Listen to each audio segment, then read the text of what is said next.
भैया दूर रहो, भैया दूर रहो भैया। धर्मेंद्र प्रधान इस्तीफा दो, इस्तीफा दो, इस्तीफा दो। नीट के छात्र छात्राओं के साथ न्याय करो, न्याय करो, न्याय करो। नीट के विद्यार्थियों को न्याय दो, न्याय दो, न्याय दो। नीट के विद्यार्थियों को न्याय दो, न्याय दो, न्याय दो।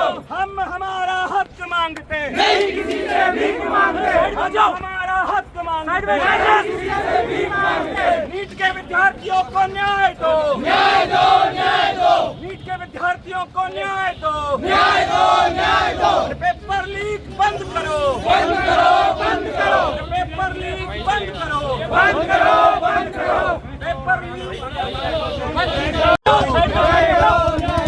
धर्मेंद्र प्रधान इस्तीफा दो, इस्तीफा दो, इस्तीफा दो। धर्मेंद्र प्रधान इस्तीफा दो, इस्तीफा दो, इस्तीफा दो। धर्मेंद्र प्रधान इस्तीफा दो, इस्तीफा दो, इस्तीफा दो। धर्मेंद्र प्रधान इस्तीफा दो, इस्तीफा दो, इस्तीफा दो।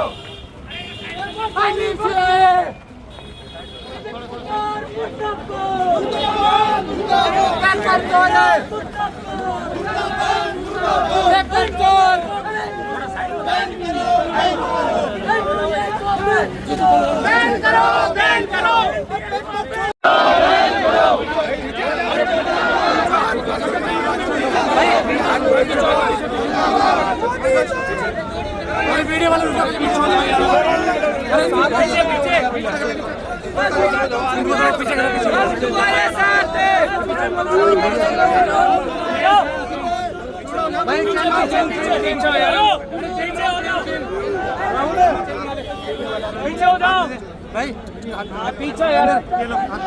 देखिए, आज पेपर लीक के खिलाफ हजारों की तादाद के अंदर जयपुर में ये नौजवान जो है इस बात को साबित करते हैं कि इनके अंदर कितना गुस्सा है।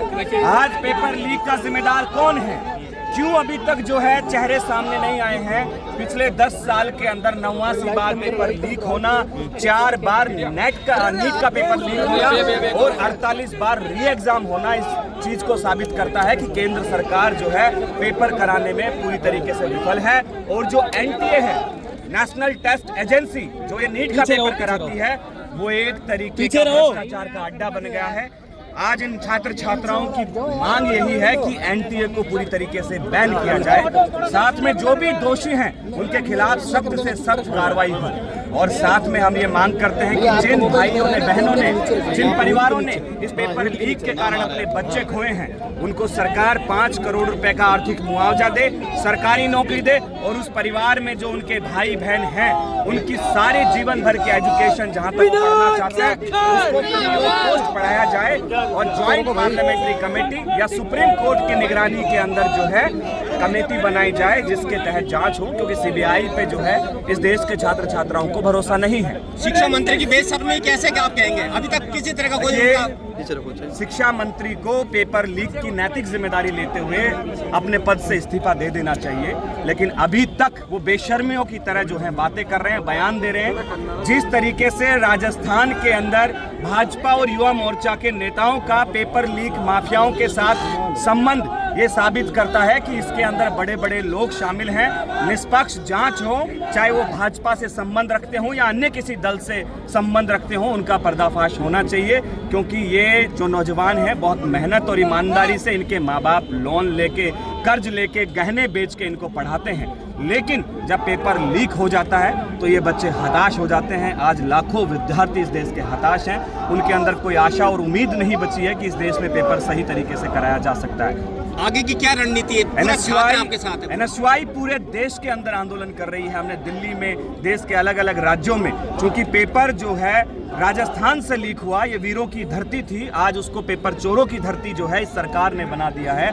तो ये समझ में आता है कि ये सरकार पूरी तरीके से नौजवानों को प्रतिनिधित्व, उनको नौकरियां देने, गढ़ के विधायक के साथ में वहां पेपर चोर के सरगना के मुख्य आरोपी की तस्वीर आना, शिक्षा मंत्री मदन दिलावर के साथ तस्वीरें आना और भाजपा के कई बड़े नेताओं के साथ तस्वीर आना, राज्यवर्धन जी के साथ तस्वीर आना, ये साबित करता है कि पेपर लीक के ये छोटे प्यादे हैं। सरकार बड़े मगरमच्छों को बचाने का प्रयास कर रही है।